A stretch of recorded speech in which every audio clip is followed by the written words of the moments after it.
Okay, so I want to kind of recap this first section just because if some of us didn't see the pattern, I want to make sure that we all moving forward know what it is.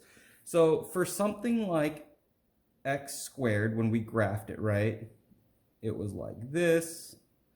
And then when like in the example I gave, when I gave you this, it moved to the left one, right? So it moved to the left one. So that's interesting.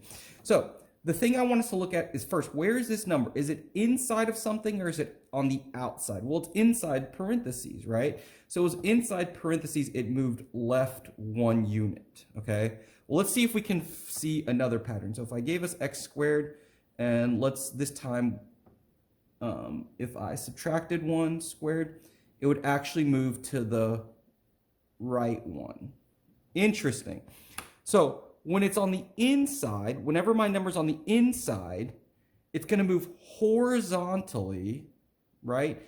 And it changes what we think it should go. When you see a +1, you think that it should move to the right, but this ended up moving to the left.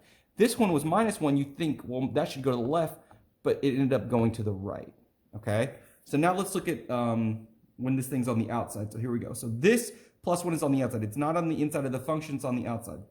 Well, that's going to make it go up 1 unit, okay? And then when I have x squared -1, this is going to make it go down 1 unit. So when it's on the outside, it's going to move vertically up and down, and you're going to keep the same sign. You're going to keep it the same. So when it goes +1 you think would go up, and that's exactly what it does. It goes up. When it's minus, it goes down 1, and that's exactly what it does. So that's the general rule for our transformations of functions. If the number's on the inside, it's going to move horizontally, and you're going to change it. If it's on the outside, you're going to move vertically, and you're going to keep it the same. Now, if you have two movements, so let's say we have x +1 squared +1, right? Then you'll just do both movements at the same time. Is this on the inside or outside? It's on the inside, so it's going to move either left or right horizontally, and you're going to change it, so I'm going to move to the left. Then this +1, inside or outside? Well, it's on the outside, so you're going to move either up or down vertically, and you're going to keep it the same, so you're going to move up 1.